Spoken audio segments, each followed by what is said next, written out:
very much, SCM, for reminding me. I totally forgot. I thought I have started recording. So I just started recording. I think that means I have to go back for anybody I'm showing this to later. Thank you for that reminder. Thank you. All right. So like I was saying, you have to build trust. You're not trying to be trustworthy, then people will only look at you once and go away, or they look and go to someone they feel safer around. When whatever it is you are doing online, try and create a safe space around you for whatever your brand represents. If your brand is, for instance, you are an affiliate marketer, let people around you know they can trust you to buy whatever product you are promoting and all that.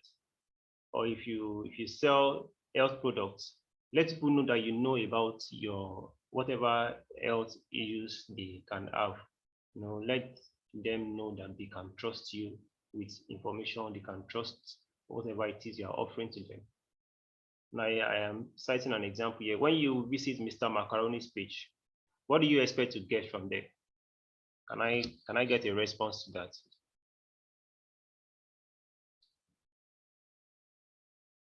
Or we don't know Mr. Macaroni?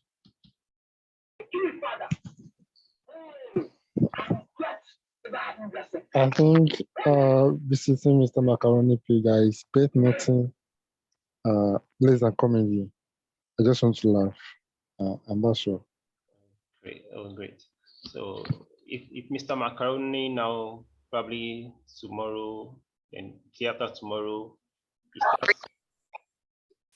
starts dropping content on related matters, how will you take that content? How would you react to it if Mr. Macaroni is not talking about health issues?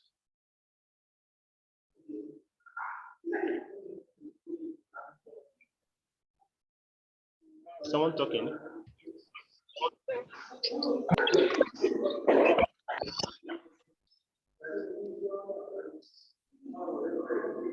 TEDx Prof, I thought you wanted to give us a response. I thought you wanted to give an answer to the question I was asking. I said if you go to Mr. Macaroni's page and he's no longer sharing comedy, or you didn't see comedy there, you just saw an health medical related stuff, something like a doctor.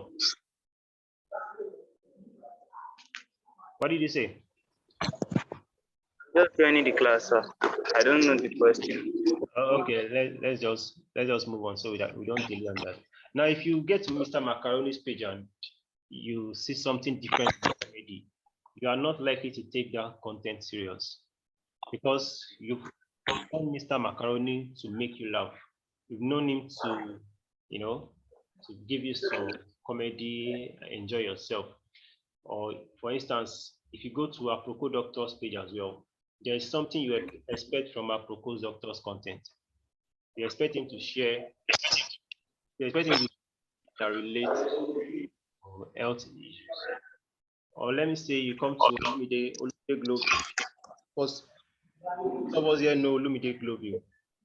Now, if you look at the kind of content he shares, you see that they relate towards self-development, career development, digital marketing, and things around that area.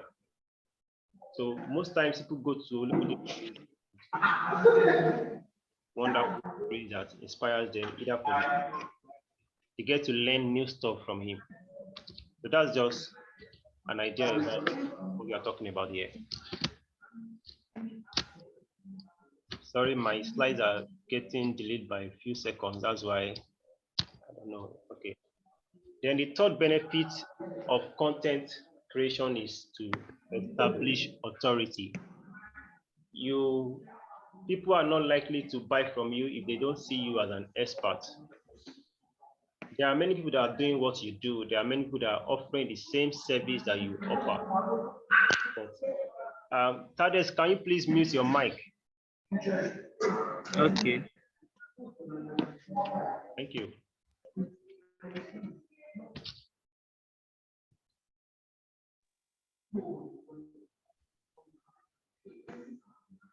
Okay, I get. Thank you, Idris.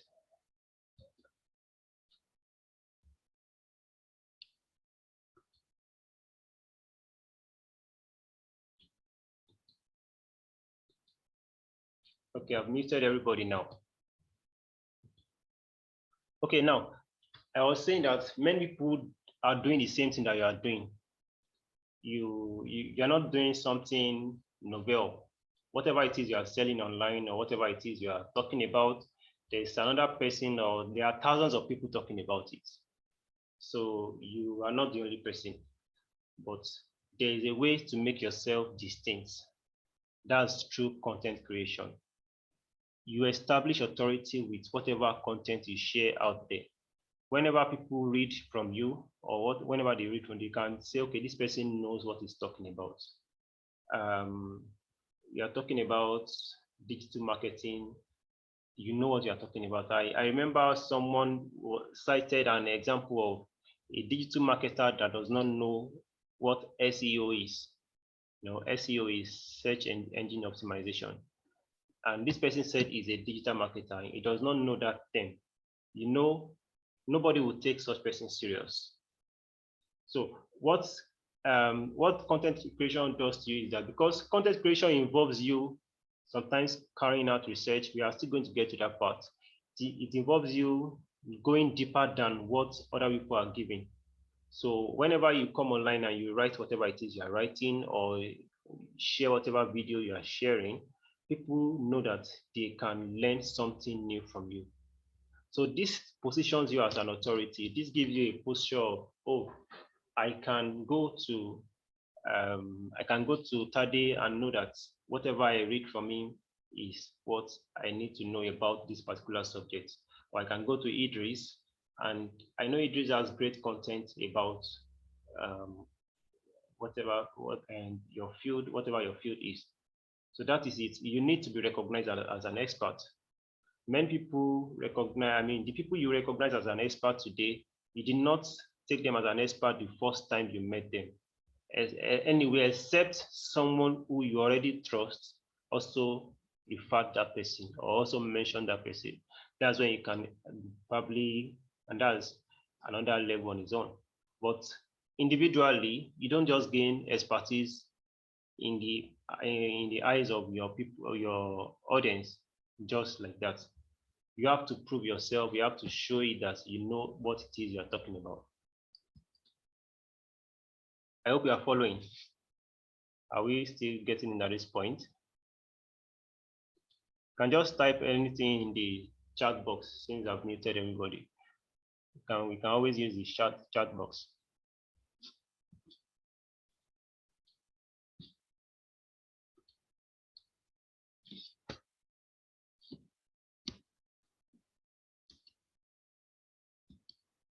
Awesome. Thank you for the response.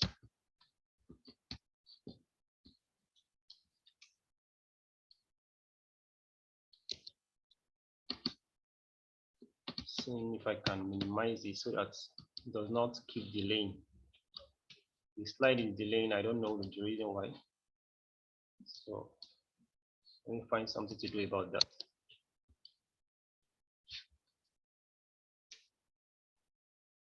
Anyway, you can see on the screen why you do not create content.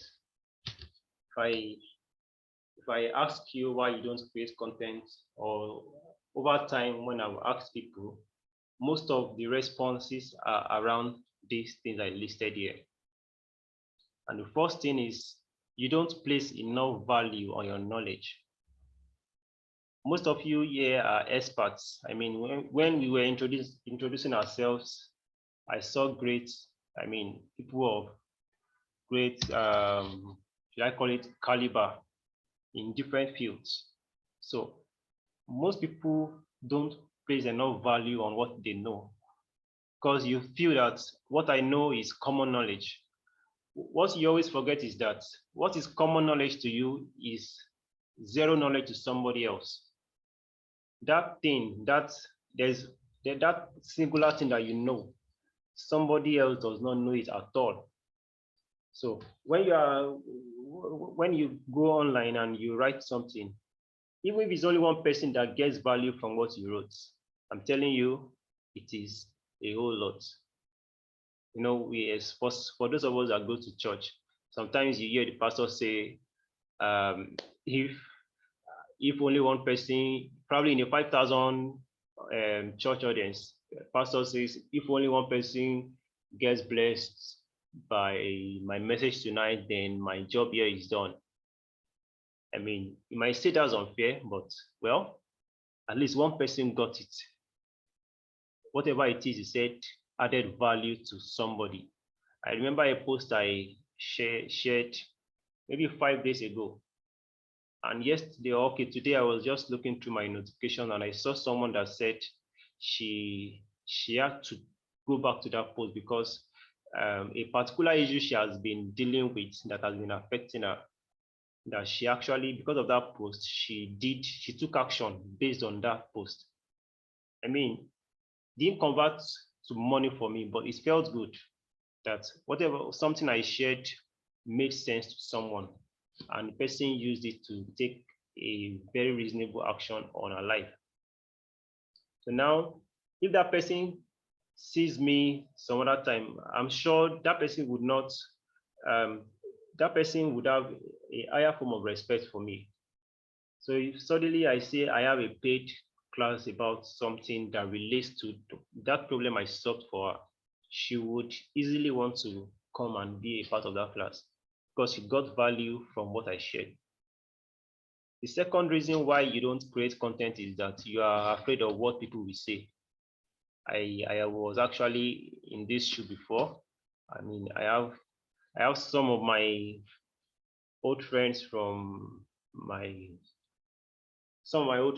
are watching yet right now, and I'm sure they'll be thinking this guy is a very reserved guy, does not talk much and all that. And now why is he suddenly going out and all out with his contents? Let me just confess to you people, I'm very shy. I'm an introvert, but I know that beyond being shy, beyond being an introvert, there's a value I can offer that people would really gain something from. So you should not you should not be afraid of what people will say, because people will talk anyway. Whatever it is you are doing, whatever it is you are not doing, people will talk. People always talk. I've not seen any instance where people don't talk. If you are doing bad, people will talk. If you are doing good, people will talk. If you are not doing well, people will talk. If you are doing well, people will talk. So why not just do what you will do anyway? Why wait? Why consider what people will say? Then very closely related to this is that you are afraid of making mistakes. You are afraid of making blunders. I'm telling you, most of the time, if you don't make a mistake, you might not move forward. Or if you are too afraid of making mistakes, you will just see that you remain in a position you don't want to move forward because you don't want to make a mistake. I mean, if you don't try, how would you know the results you get? Then the third reason why people don't create content is that they say they don't have equipment. I've seen people that say, I don't have a laptop, that's why I don't create content. Another person will say, my phone camera is bad, I can't snap good pictures. Yes, I know it's important to have. I mean, these days you need to put out your very wonderful pictures online, well edited and all that. But if you don't have that, then don't wait. If you don't have enough, you don't have to wait. Somebody I respect, John Obidi, you will always say that use what you have, for what you have is plenty. Use what you have, for what you have is plenty. Anything that you have in your hand is enough for you. So if it's a phone that has poor camera, it's sufficient. If you don't have a laptop, you can still share content without having a laptop. Or probably you, for instance, though we're having this class on a laptop, but I could have as well used my phone. The reason why I use my laptop is because initially we said we are using YouTube Live, and the software I use only work on my laptop. That's why I brought out the laptop initially. We could have had this class on a phone. So that means even if you don't have a laptop, you can still do something. So never claim that you don't have equipment. As long as you have a phone, you have a smartphone that connects to the internet, then that is enough. You have your WhatsApp, you have your Facebook, Twitter, Instagram, that's sufficient. Then procrastination, I mean, this one happens to even the best among us. But I'm not rushing now, I think. Can you just signify in the chat box? I want to know if I'm not alone here, because I'm looking at my screen. Just anything, you can just type anything in the chat box just to show that you are not alone here.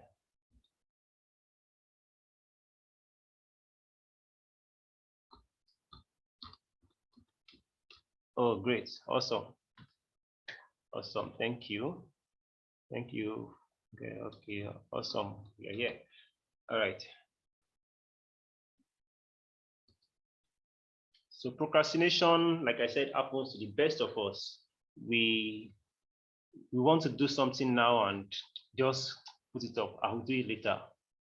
Before you know it, another task is added to it. I'll do it later. I'll do it later. I will do it later. And before you know it, you have compounded several tasks that are undone. And the more you postpone each task, the more that task becomes something big that you cannot handle. So the best thing is whatever it is you want to do it right away. I shared a post recently about self-discipline, and I said self-discipline is that habit where you do the things you have to do, whether you feel like it or not. Most times we are waiting for an inspiration to do something, probably to write. You are waiting for an inspiration that I need something to inspire me. No, don't wait for inspiration, just start writing. Because if you keep waiting for inspiration, you might not get that inspiration, or even if the inspiration does not come, there should be something. So closely related to procrastination is laziness. I mean, I don't know how to explain laziness. Everybody knows what laziness is. I get lazy sometimes too. And I'm sure I'm not the only one that gets lazy. I know somebody there too also gets lazy. So it's not like it's only me. But we just have to get up and do these things, because sometimes you just find out that if you are not doing what you have to do, then you won't get the kind of results you want. The people that you are seeing that have all those wonderful results, they just get up and just do things and get things done. It's not always easy, but you just have to do it. So then the other one is overthinking. Overthinking about, okay, probably you have even started writing it and you say, no, edited, start writing again, you edit again, and all that and all that. You're just overthinking things. You can't finalize your decision on whatever it is you are doing. Keep overthinking that, okay, it does not do you any advantage. All it does to you is it slows you down, it delays you, and that's not what you want for yourself. Then my number 7 reason here for why people don't create content is undefined ideal audience. This is what most people say. They say, I don't know what to write about. When I say, why are you not writing? I don't know what to write about. I don't know what to talk about. What should I now start talking about? I mean, I don't know. I'm sure some of us have that issue that, okay, what should I talk about today? What should I talk about now? Why, and the reason why you don't know what to talk about is that you don't know your ideal audience, or you are trying to talk to everybody. When you pick your phone, you want to probably type a content or do a video or or a podcast, whatever kind of content you are putting out. You are thinking, how will this person feel about this? How will that person feel about it? And before you know it, you already have more than 10 people in your frame of mind, and you know that the message might not go down well with that person, but it might go well with this person. So because of that, you are confused. So the point is, you need to always define your audience. There's someone that you need to be talking to whenever you go out there. There's someone that needs to hear from you. So, and how do you define your ideal audience? We will get to this part right about now. So the question is, who is your ideal audience? We'll still round up the class tonight because I don't want us to, we started late and I want us to continue the class tomorrow, but let's talk about this first. Who is your ideal audience? I think let me unmute so that we can talk about it. I would like to hear from you guys here. So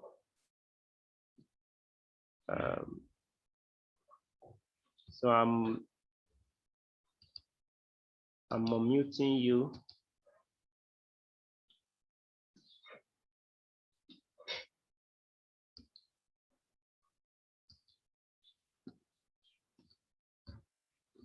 Okay, can you guys unmute yourself now? Or can anybody?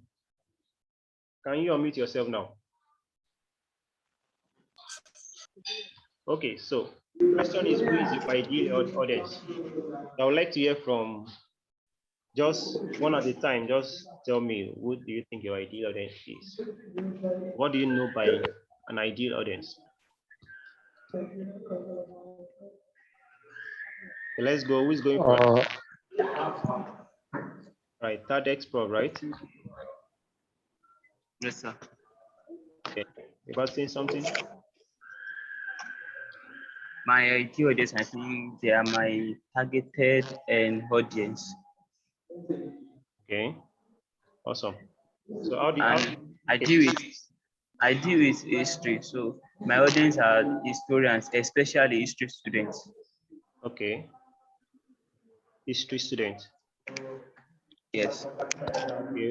I write story contents online on my website. So I write history contents, politics and stuff like that. I learn in class. So my targeted audience are history students and also researchers on history topics like that. Okay.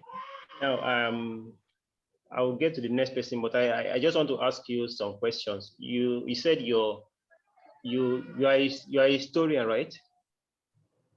Yes, sir. And the people you are addressing are history students. Why do you think, what's the purpose of history? Is it not to share probably with the public, to allow people to know what history is about?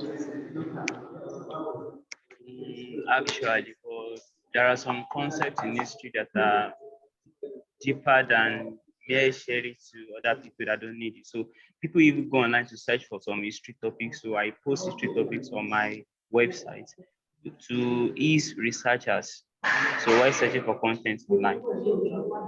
Okay, so I guess you know. So you are targeting mainly that you are providing data or content for anybody who is searching for information on probably whatever aspect of history you are talking about.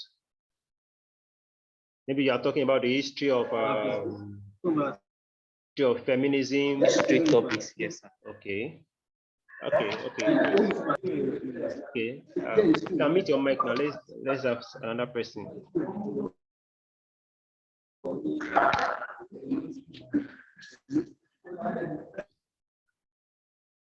Okay, who else wants to tell us about who their ideal audience is?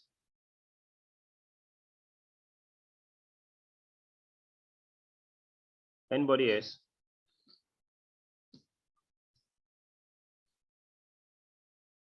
Hello. Hello. Okay. Hi. Can you come again with your question, please? Yes, I'm asking, who is your ideal? Well, I mean, Do you know what, when we say who your ideal audience is, do you know who your ideal audience is? Who you are talking to online, or who you are? Yes. Okay. Yes. Okay. So for me, my part-time business that I do on the side is I sell human hair extensions and fiber, anything that has to do with hair. And so basically, my ideal audience are women from, let me say, from the age of 18 to about 60. Yes. So 60. So that's 60 Okay. years old. Yeah. Okay. Yes. So that's a well for me, I defined. can say that's my ideal audience. Okay. Okay. Thank you. You have a great grasp of what it is about. Can we just have one more question before we move on?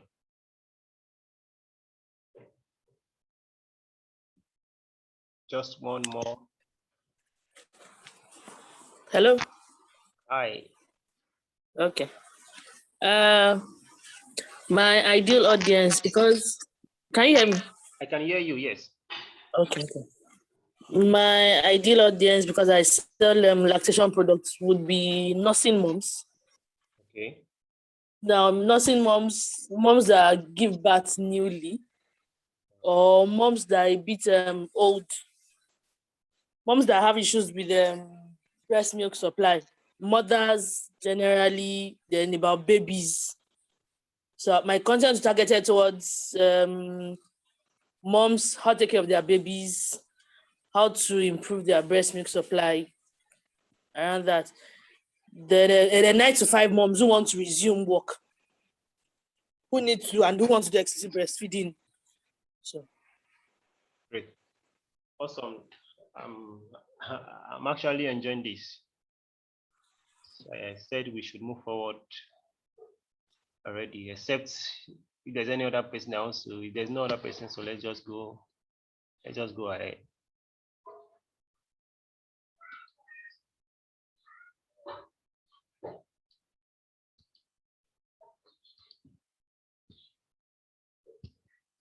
So to know your ideal audience, I see that most of us have a good grasp of who our audience is.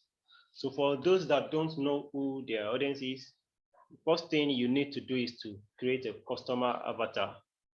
And what do we mean by a customer avatar?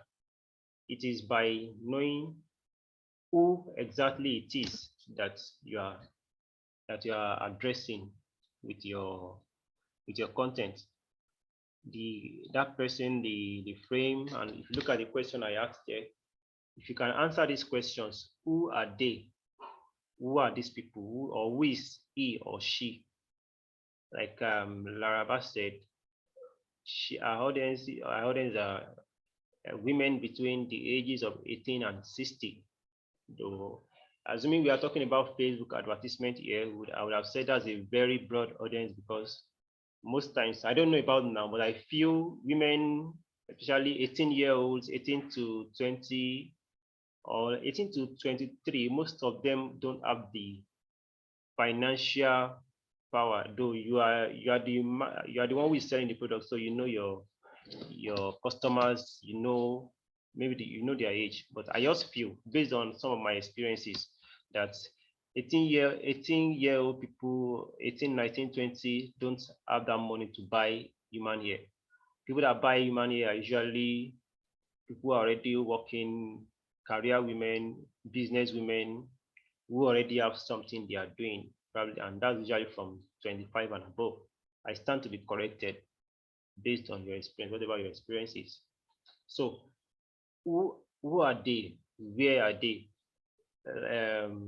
Where do they hang out online? Because you are looking for them online.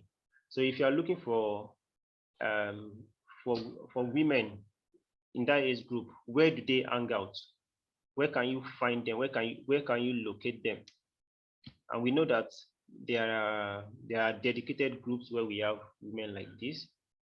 There are some that are more focused. There are some that have a wider focus, but you know there are places where you can find them.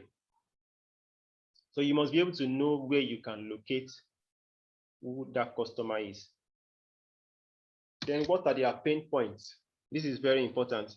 Whenever you are creating content or when in your content creation journey, if you know the pain points of your audience, it will always guide you with your content creation. What's pain point? Something that person always have problem with. Something that an issue they always have. It's similar to the next point. What problem do they want to solve? What is it that they are trying to solve, or what is it that gives them headache? Women that are lactating. Many women, they have stories, they hear that until they take some stuff, probably palm wine or some kind of herb. I remember when we had a child and we're getting different kind of things. So I'm sure if my wife has seen someone that has been talking about, those issues, even before she gave birth, I'm very sure she's likely she won't have issues with that because she knows where she's going to. So what are their pain points? What problems do they have? Who do they aspire to become? Everybody has dreams. Everybody has something they want to be. It might be big, or it's relative anyway. Something that is big to you might not be big to another person. So what do you think that your audience, what do you think they are trying to become? What are their dreams? What do they want? So when you know this question, then you begin to address that question in whatever content you are creating. What makes them happy? Is it for instance, I know there are some topics that you raised that some people are excited to talk about. They want to know more about it. Maybe you are talking about relationship issues. Some people are excited by relationship issues. Some people are excited when you start talking about how to make money. Some people are excited when you talk about Big Brother Nigeria. Everybody have different things that excite them. But your audience, you have to know, you have to pinpoint that, okay, just whatever this thing you are looking at on your screen, I want you to probably take a screenshot and answer some of these questions, because we'll be using it in our next class. It will be some of the things we are using, because tomorrow we want to talk about content pillars. There's this content pillars that helps you to have a plan that helps you to create content, unlimited content. By having a solid content pillar, you can have content for weeks, for months ahead, that every single day you know what it is you want to write about. I'm not sure I mentioned that point. One of the reasons why people don't know what they want to talk about is the lack of this content pillar, because they feel they don't, or maybe you feel you talked about something the other day, I cannot talk about it today again. So these are the things we want to talk about tomorrow. I want us to end the class now, just to stop it here so that everybody can, what's the time now? Okay, this is just 8:30, but I intentionally did this just to have a kind of, this class is supposed to be an introductory class. So tomorrow we are going into how to create content, into the meat, which of course, that's the reason why most of us are here. Every one of us is here. How to create content and how not to have problem with creating content. But so that would be that for today. In the meantime, let me have your questions based on some of the things we've talked about today.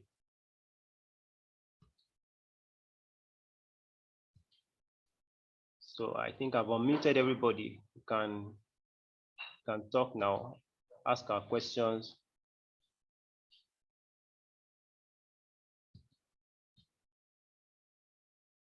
So do you have any question?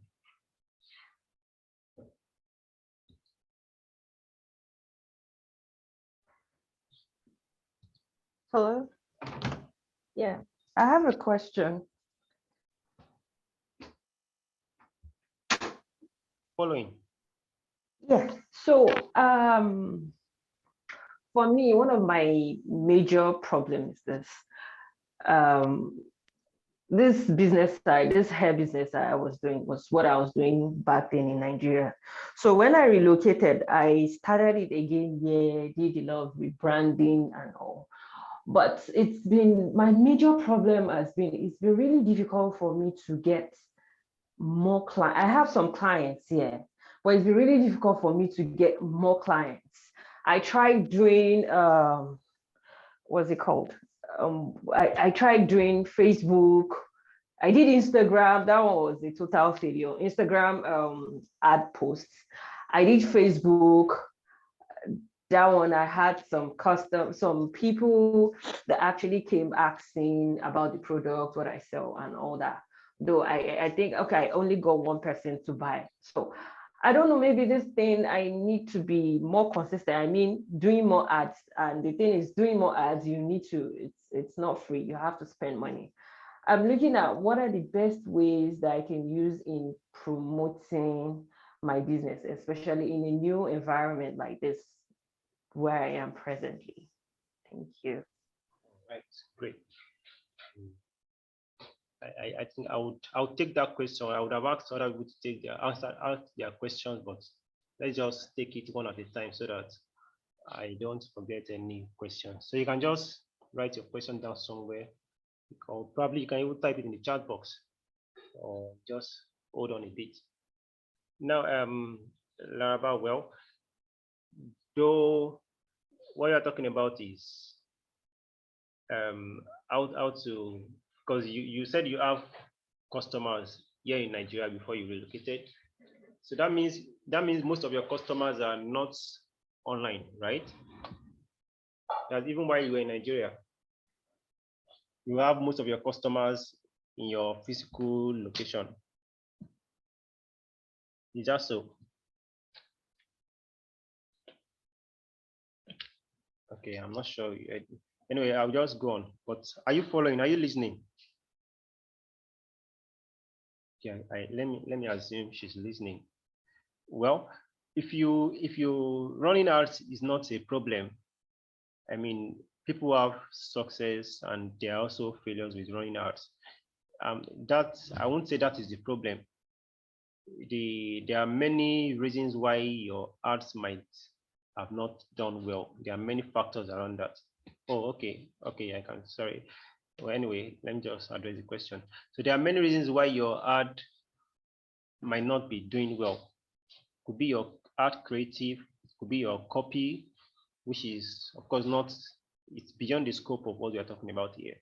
But talking within content creation, what content creation does is that, you know, I talked about establishing authority. Now in marketing, one of the main principles of marketing is the know, like, and trust factor. That we call it the KLT factor. Let me just type it in the chat box for people who don't know that. KLT. Know, like, and trust factor is what makes people buy from you. People won't buy from you if they don't know you, if they don't like you, and if they don't trust you. So, and how do you establish this? How do you get people to know you, to like you, and trust you? It is through your content. It is through what you write. It is through what they see you share on your, wherever you share it with them. So if they don't see you, if they don't know you, then they are not likely to buy from you. Then fine, I know it's great to run ads, but I'm sure you know that most times, most people have issues with buying fake human hair. That's one of the main problems in your industry. Even I've heard several stories of some of the big names that sell hair, and people later complain that they are selling what do you guys call it, synthetic hair instead of human hair for them. So that means that the trust level is at an all-time low. So how do you build a trust where it looks like there is nothing to trust you about? So that means you have to show up, you have to make them trust you. You have to make conscious efforts for them to trust you. What we are talking about here, I usually say, because we still get to that part, my advice to anybody who wants to take content creation serious is that give yourself 3 months at least 3 months. What I mean by at least 3 months is that use those 3 months to allow to warm yourself. I'm not saying you should not sell during, but actively make sure that every day you are talking about issues around your niche. If you are selling hair, let people know that whatever hair you are selling is what it is that they order for. And it's not by telling them that I sell original hair that will make them trust you. They trust you when you show them educate them, let them know how to differentiate human hair from synthetic, or I don't know the other one you call it. I know there are many. How do they know the difference between original bone straight and the one that is not original?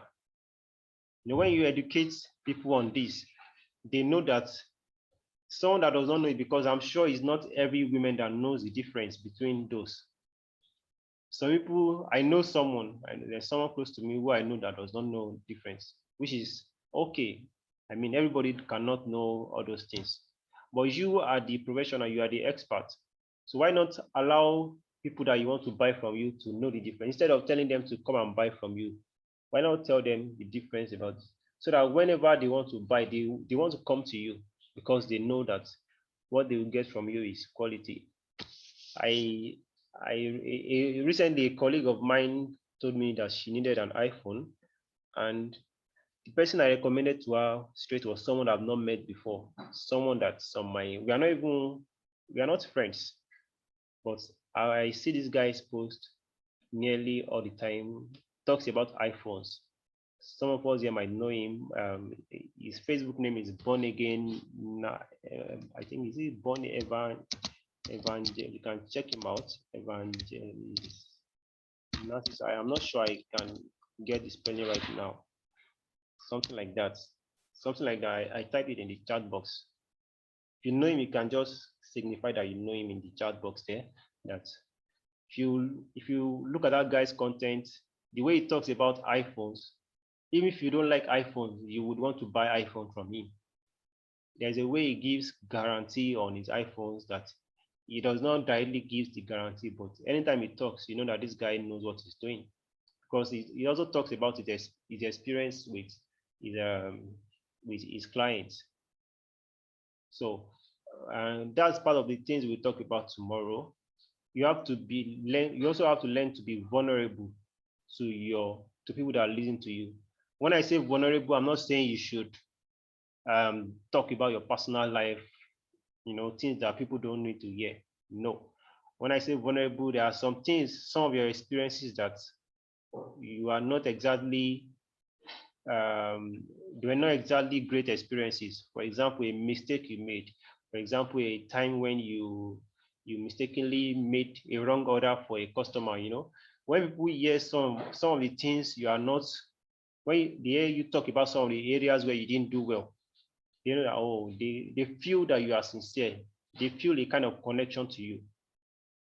So that's a way by which you can get new customers wherever you are, is let them know what you are doing every day.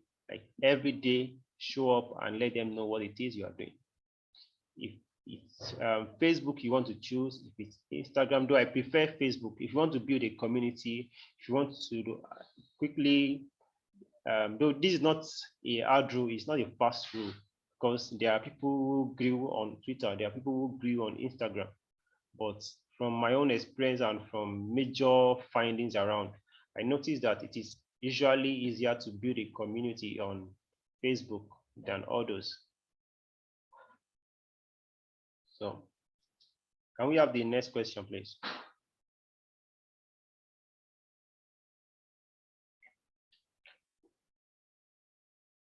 Or there is no, or nobody else have a question?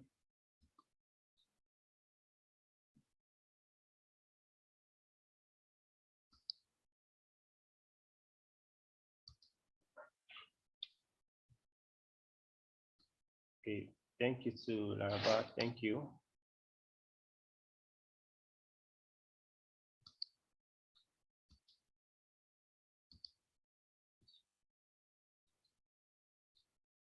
Okay, the TADES Prof, I can see what can you say about history blogs, content creation? Well, like we said earlier, you said you are a student of history. What is your intention, so to say? Is it to make money from your blog? Because the way I see it, I also studied history anyway. Let me just tell you that. I also studied history, and my experience about history is that if you are presenting your history to only the academic group, then I feel you should be publishing books publishing on probably journals or an academic environment where people can trust your content. As a historian, I cannot want to do an assignment and be reading a blog. Though sometimes, yes, you read a blog, but you can hardly cite a blog because you feel the blog is not an authority on what you feel the blog is not even, except anyway, I don't know how you present your blog. Maybe there's a way you show your references, the things you are citing and all that. But if you don't have that, then I would say you can still, there's a way you can make your history attractive to people, ordinary people who don't know history. But that's another discussion for another for not within this scope again. So that's what I would say about your history blogs, content creation. And we can still talk more on the WhatsApp group at any time. Idris, I can see you on my screen. Do you have any question, Mr. Idris? No, I'm fine. Thank you. Okay.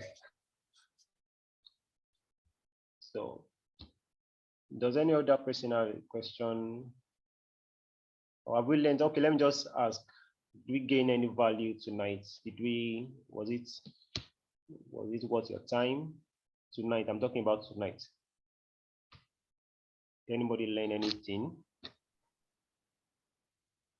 Yeah, for me, yes, I learned one or two things.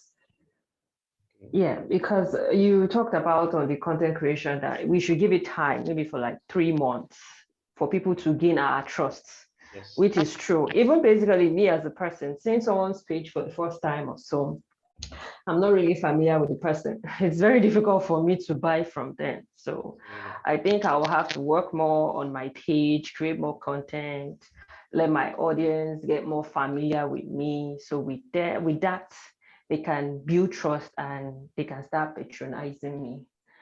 And that's one thing I really learned, and that's one thing I would put a lot of effort on from now on. Thank you so much. Did you mention a page? Are you talking about a Facebook page or your personal profile? When you say page, no, not my personal, my business page. I meant, yes, page. I have on Facebook, Instagram. Yes, that's what I meant. Okay. Not my personal page. Can I say, I would like to say something about this. Yes, please. About Facebook page is not it's not a good environment for content creation. No, it's not my personal page. I have a business page on I'm talking Facebook. about the business page. Yes, I'm talking about the business page. Okay, please.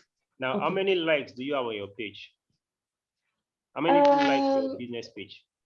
Over 200 present for now. Yeah. 200. Those 200 people, whatever it is you share, Facebook only show your content to, I think, less than 1% of those 200 people. Wow. Anytime you share anything on your page, Facebook only show that content to about 1% of them. Wow. And the reason is that Facebook has designed their business, your page only for business purpose, only for art. There is a revenue generation part for them. So it's only when you advertise, that's when they show your content to people. If you look at your insight, probably you should check. There's a way you can check your insight on each post. Okay. Okay.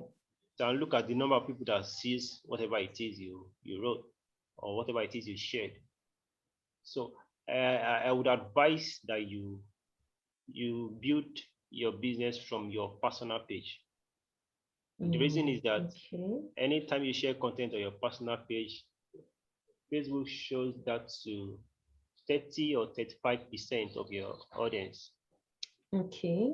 Okay. So if you have 100 friends, that means 35 people will see whatever it is you're sharing. Wow. Okay.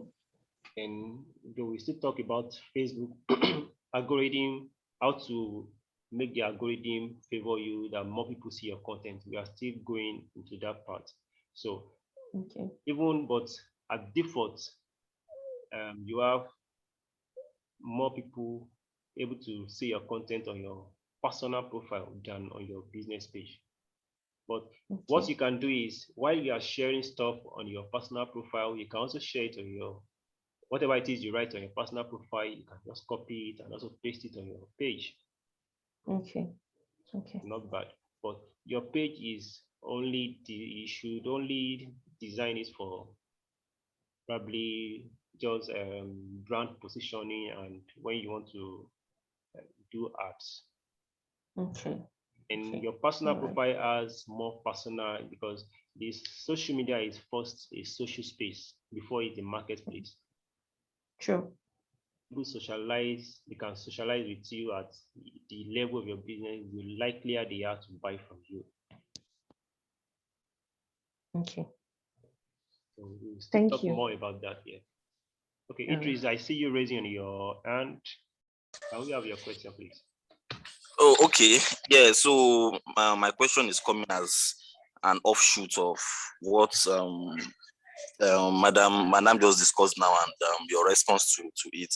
So what will you advise, like, for someone that is in a kind of space where you need to kind of change your focus? For example, let's say you are in the e-commerce space, for example, and this month you are selling let's say a hair product this month.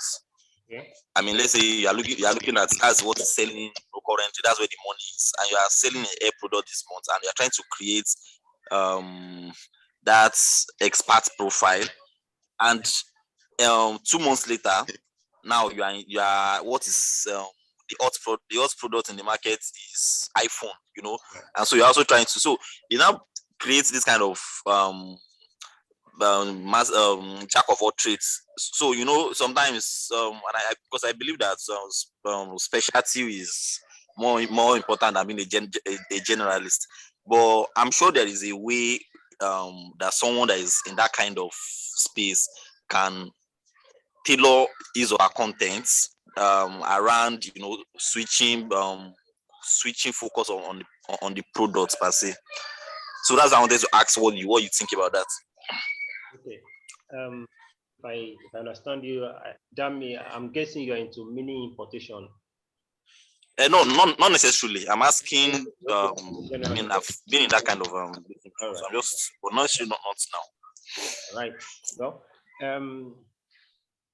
for when most times when you listen to some of the experts in this digital marketing space, they usually recommend niching down most times, and they are right when they say you should niche down so that people know you for something.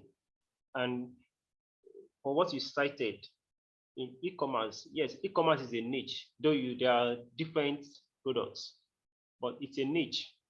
And you can, though it's the kind of wide niche, but you can still, there's a way you can position yourself such that whatever product you talk about, people respect it or they trust you. Now, like you said you for someone who is into e-commerce, selling the house products right now. So someone like that, if the person talks about e-commerce, the person talks about some of, there's a way you talk about some of the problems that buyers have online. You talk about some of the problems that how people have trust issues with deliveries, what we got, what we ordered versus what we got. When they hear you talk about things like that, they want to, whatever it is you offer them, they want to listen to it. Then I'm sure most of the time too, the niche, the house product in the market, sometimes it's around the same niche. Maybe the house product today is phone accessories. The next time it is what's it called? There's this watch that this timer that people wear on their wrist to count their steps and similar things like that. So they might not be exactly the same kind of product, but there's a way you can niche them into the same area. But best thing you should do that I would suggest is that whatever it is you are selling, maybe you should have, this one does not represent my brand. You should not say because something is hot in the market today that you also want to start selling it. It's not everything that will represent your brand. Or sometimes when you sell something and you sell another thing, it kind of gives conflicting value about whatever brand you are posturing out there. So that the fact that the product is hot does not mean one should sell it. You can decide to sell it probably using Facebook advertisements, using a name that's not maybe DigiView, Digital Products Nigeria, something like that, anything that is a generic name. So that, for instance, there are some things I would never talk about on my page, even if I know they make money. I won't talk about them because I know it won't. That's not the kind of way I want my brand to be known. So it's not like those things are bad. Not like they are bad. For instance, if one of the hottest products in the market today, even till tomorrow, is sex-related products, male enhancement, Kayamata, anything that enhances sex, people are buying it. People always buy it. I know it sells, but the only reason why I won't tell you that I don't sell it, but I don't sell it on the brand that everybody knows about me. Yes, sex sells like very much. I won't talk about it on my personal page, except if I want to be known for that, and I can decide that okay, I want to be known for sex, then I choose that niche. But if I don't want to be known for that, then I won't talk about it. I might decide that okay, let me just use a company name or use another number as a WhatsApp number and be selling it to people. And the funny thing about sex is that people also don't want people don't want people to know that they are buying sex products. Most time people buy it codedly. I remember there was a time I was in e-commerce. I know how many others of even men buying sex toys. It's not only women. I mean, the impression you get online is that women are the main people buying sex toys, but you find out that when you get into the field, you see that men also buy this thing a lot. So yes, and there are people that are in the sex market. You know them for it. There is this popular lady, the main Kayamata brand, Jaruma. Everybody knows that Jaruma sells this, and she's known for that. There is Kola Kalagbo. There are many of them that you know. So we know them for that brand. But if I know that a product is selling out in the market and I just go into that product, it's not good because most times I don't advise people to do business for the short term. Think about the long term, your long term presence in the market.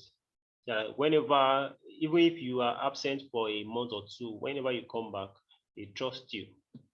But if you are doing several things at a time, you would not know how to manage all those, and it will usually give you issues. That's what I'll say about that. Thank you for your question, Idris. Yeah, thank you very much for the answer.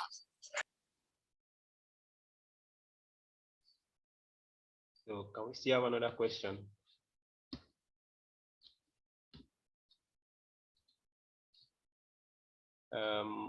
Funke Busari, can you say something, please? So I want to know that we okay, Wade has not said anything today. If Yoma, I've not heard from you. Lady City, I don't know who is Lady City. Olatukumbojo, yes, you're welcome, sir. Olumide Michael, you've not said anything in class. Temitope, I've not heard from you. Can we just see you? Probably you have your questions, or there are some things you don't understand and you need more understanding, or there's some things you expected to hear and you didn't hear, or you know. So can I have you, please?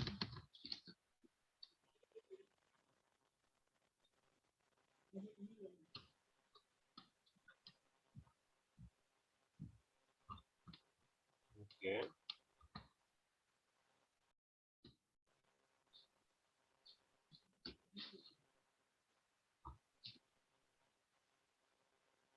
Okay, Funke, are you about to say something? Good evening, Funke. I can hear you, but your voice is very faint.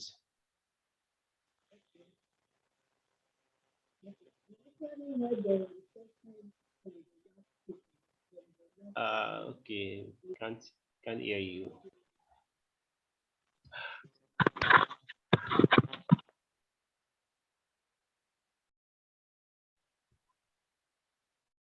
If you have something, you can type it in the comment box, in the chat box. I can hear you clearly. Oh, great, awesome. I can hear you very clearly now. So good All evening. right. So the last question raised actually addressed some of my concerns too, because I've been thinking of how do I begin to market my website as well as, you know, egg products or egg sales. So from your response, I could gather that it's important that one has a niche, if I got you right. Yes. So what you are saying, if I have another product or something else I want to market, it will be appropriate for me to have a different Facebook page for that, right? Yes, it's a suggestion though.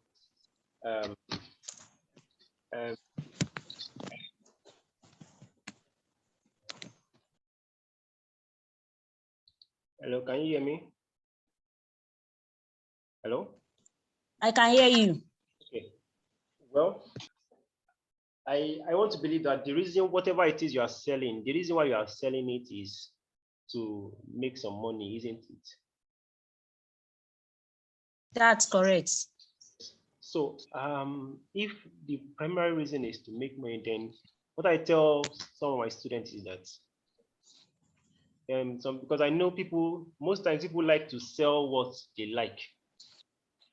Maybe because I like maybe I like books, and I start selling books because I like books. I'm passionate about books. What if people don't want to buy books? Then that means I'm trying to sell only to myself. So I always tell them, what is it that you sell most or people buy from you most? Why not focus on that? Give that at least 80% of your energy, so that that would generate more income for you. Whatever your passion is, sometimes after you have enough money, then you can easily share your passion. Like for instance, if I'm passionate about something, if I've made money in a particular area, I can use that money to fund or finance that. Even if I'm making profit out of it or not, I might not care, because I know I'm not doing this for the money. I just enjoy doing it. But if my intention is to make money, then my focus will be on that thing that brings money most. That will be my own, that's for me. So if you if you are selling your, I think you are you are a broadcaster or a journalist. I think I've forgotten your intro, something like that. So Right. okay, great. So if you want, you can be a broadcaster. Okay, you want to direct traffic to your blog from your social media page. Yes. Yeah. Well, selling air and broadcasting, I think there are different niches, but well, they can still be combined, in my opinion. There's a way you can still combine them, in my opinion, because they are not exactly completing each other. Someone can be just like saying, for me, for instance, I work in an office. I have an office where I work. Sometimes I talk about my office work, but most of the time I talk about affiliate marketing. I talk about content writing. I talk about digital marketing. I talk about self-development because that's my primary area of interest. So, but we will still talk more at a deeper level on some of your questions. But I hope you've gotten some answers to that. Yes, thanks so much.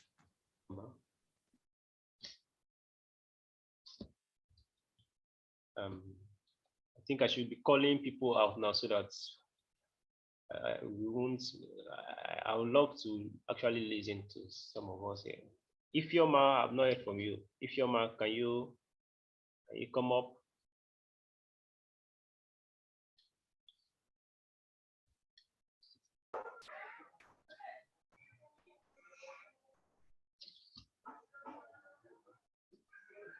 Okay, Lady City.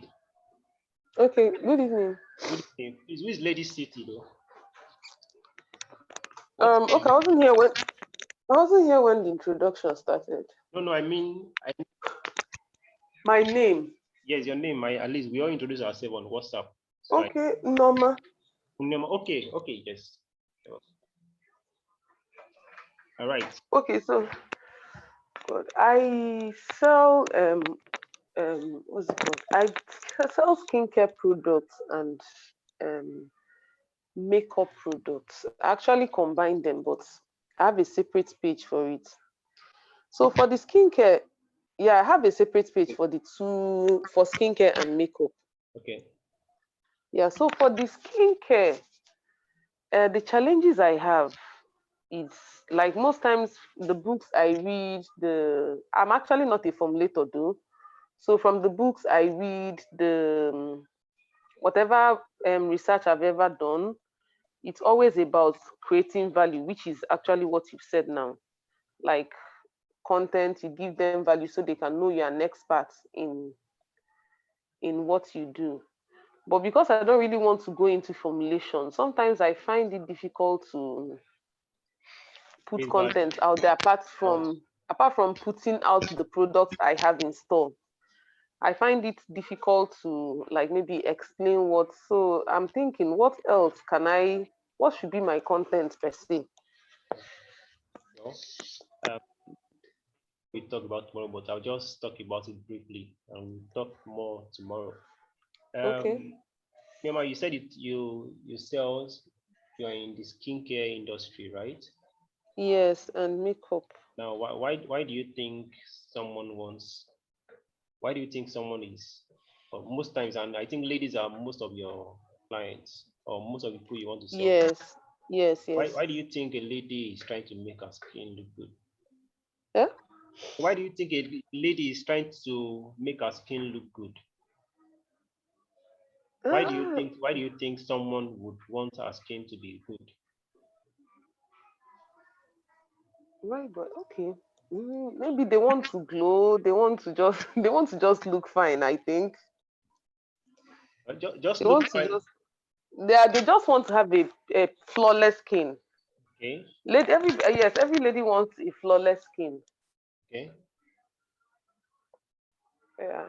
So, like you said they just want to be fine. I mean, some people have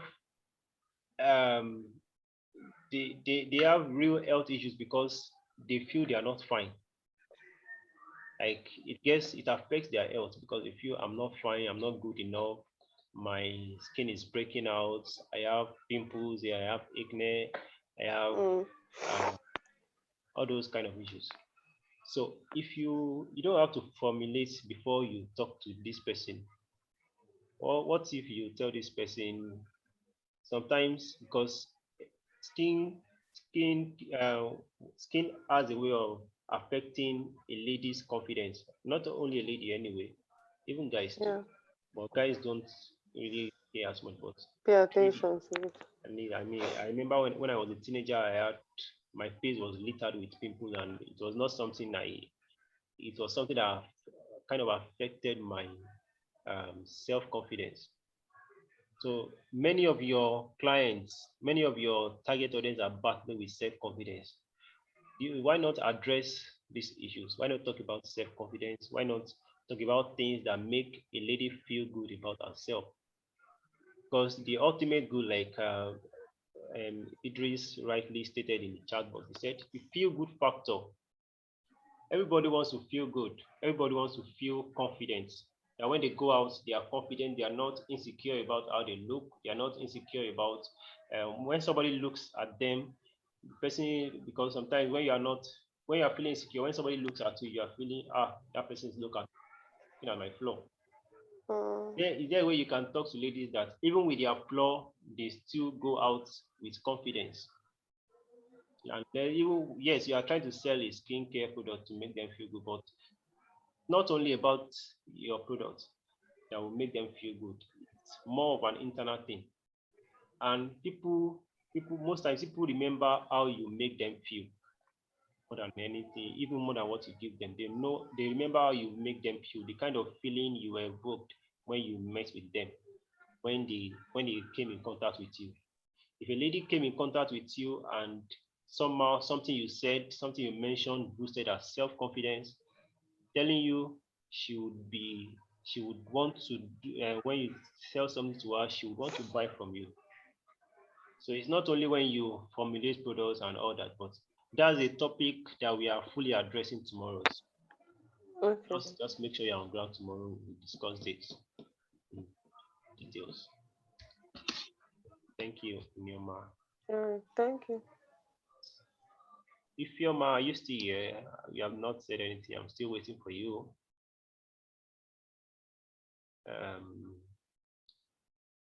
Mr. Olatokunbo Ojo, you are welcome, sir. Do you have any questions, sir?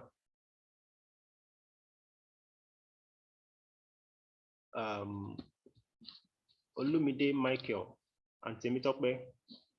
Okay, so I'm assuming that's all for tonight. Okay, Olumide, thank you. Yeah, good evening, everybody. Good evening. Actually, I'm active. I've been active here, and I've been enjoying every bit of this class. And for today, I actually don't have any question for today. Maybe tomorrow. So we can just continue, and let's continue, please. All right, thank you. Okay, Yeah, thank you. It's past 9 already, so most of us can prepare for whatever it is we want to do tomorrow. So we'll be ending the class on these notes. Thank you all for coming. And again, I apologize for the delay. I really wanted us to do this on Facebook so that, because I know some people would have been here, but because we are doing this here, they are not here. I feel bad about that, but they will get the recordings anyway. So, thank you so much, sir. Thank you too. Thank you. Always for the first time. Thank you, Ma. No, okay, I will send a new link tomorrow. Of course, it might not be. I'm not sure it will be this link. Okay, I saw your question in the chat box, so you might not have to be a different. We will send a link tomorrow. So hopefully tomorrow, not hopefully. Okay. Yes, let me just say hopefully, but tomorrow 7 p.m. we are going live at 7 p.m. No delay on that. So